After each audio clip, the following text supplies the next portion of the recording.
Hello, you fuckheads and retards, and welcome to another exciting edition of my show.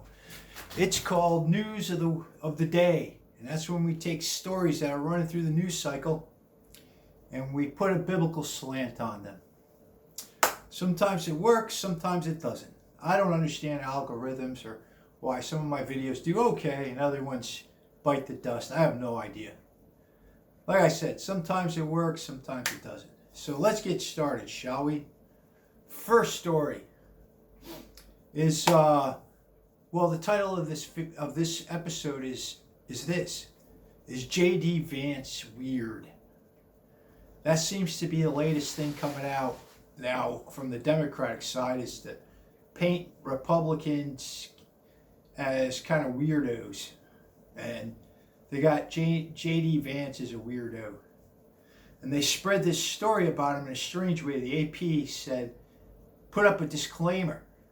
It said, "We did some investigating and JD Vance never had sex with his sofa when he was a teenager." And of course they do this for a reason, because it sounds so bizarre that people are going to latch onto it, right? That's our media. You know, that's the way they are. That's how they run things. So, and he said some stuff about, I guess he's a fan of Lord of the Rings, and he said some stuff about childless cat ladies, yada yada. So they can smell a little blood in the water, so they're going after him. So let's answer the question. Let's just say for the heck of it that JD Vance, when he was a teenager, had sex with his sofa. Is that weird? I would say probably not. It would show that he's a guy who couldn't get laid in his teens, like most teenagers can't get laid. And he decided to ramp up his masturbation on a different level, right? Other people have done it. In fact, I would say that it showed that he didn't have a girlfriend. He's probably a virgin. And, he was looking for a good time. I don't think that's weird. I think, lots of people do stuff like that. That's why you get these sex shops and they sell dildos or they sell fake vaginas and yada, yada, yada, and people buy them to have a good time with themselves. So I don't think it's the weirdest thing in the world for a teenage virgin to try to have sex with his couch. Hopefully he's alone. It's weird, like it would be weird if his mother was sitting in the room, or if his aunt, right, or his cousins or something. But if he's by himself, I don't think it's that weird. Now, let's juxtapose that with Pete Buttigieg. He's one of the ones who came out and said, JD Vance is weird.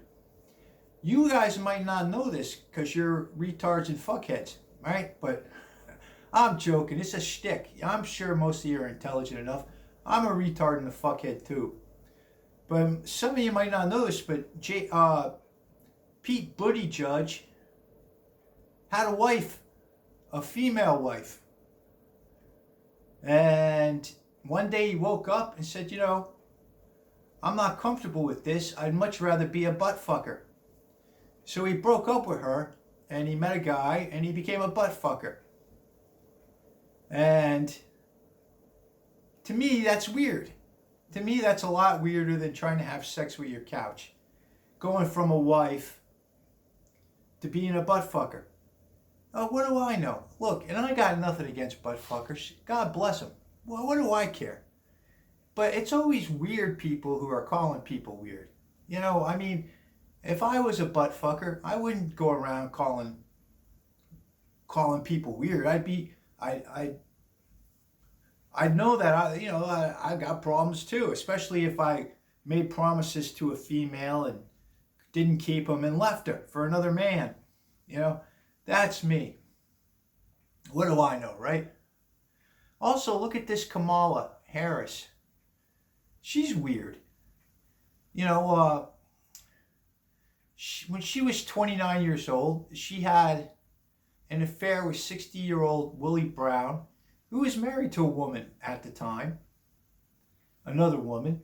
And I didn't bother her because Kamala is very ambitious. She's an ambitious person. And I've always thought that was weird. Like, sometimes I'll watch these young women walking around with these old men, and I find it weird. Why would they do that? And is it a daddy issue? Do they do it for social promotion? Like, that's what they say Kamala did, because she got benefits with this. You know, she got Willie Brown's support behind her in California, and it helped her career. Do they do it for money? I don't know. I find it weird. You don't see that with men. Like, most men, you know, there's no way. I don't care how rich the lady is. I don't care if she's the Queen of England. But I'm not, you know, I'm not in my 20s. I hang out with someone old enough to be my grandmother just to make a few bucks. No, and I'm not saying because I'm a good guy. Most men, we're just not built that way. The thought of it just, no, I just get a job, you know. You know, I couldn't do it, right? So she's weird too. I guess what I'm saying is this: I don't like Kamala Harris, and I hope she doesn't win. She's a real go-getter, and I think that she's not above sucking cock to get where she wants to go in the world. She's a cocksucker, basically. She's a professional cocksucker. That's the way I look at her, and I'm just not into her. I find her repugnant, you know. And it's not a Democrat Republican thing. I find the same thing about Nikki Haley.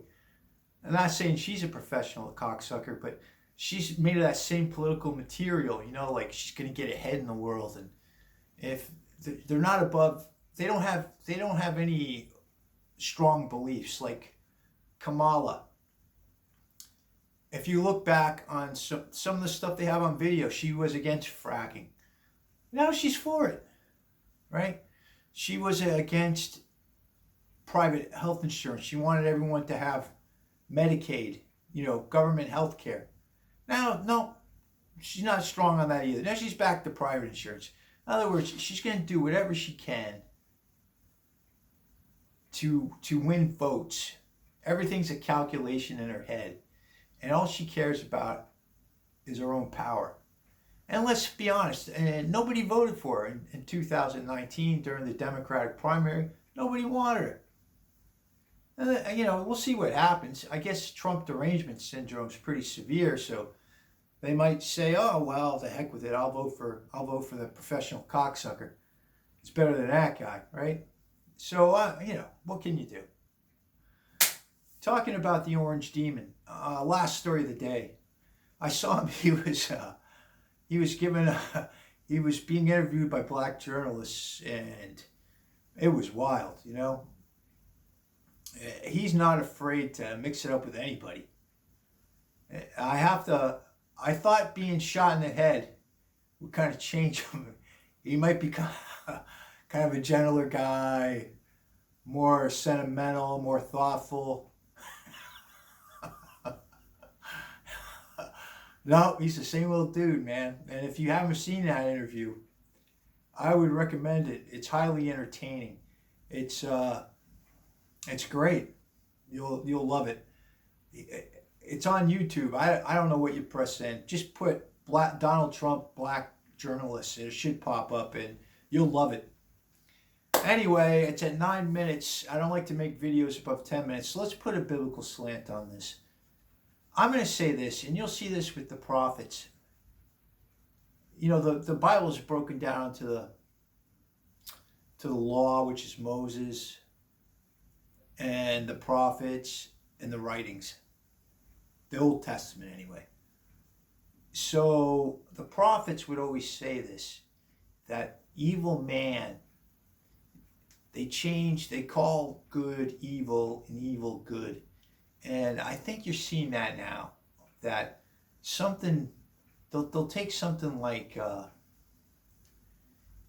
they'll have an unabashed sodomite who left his wife to go live his homosexual lifestyle, and turn him into a judge and say, normal behavior is weird. You know, you're weird. if you behave in a normal fashion. But if you put on a pair of, if you're a man and you put on a red dress and paint your nails, that's perfectly normal behavior. It's fine. Or if you're a kid and you feel like you're a woman and you go to the doctor and say, hey doc, cut off my prick in my nuts and build me a vagina. Oh, that's fine. That's normal. Normal behavior. You know, and that's how I would put a biblical slant on that. Shakespeare said it too. You know, he took it, I guess, from the Bible. Fair is foul, foul is fair. You know, the three witches. Anyway, I'm done for today. And I'm up to 66 subscribers, the last time I checked. I want to thank them. If you like this video, press like. If you want to subscribe, press subscribe. Anyway, I'm going to take off for now. I hope you all have a wonderful day. God bless you.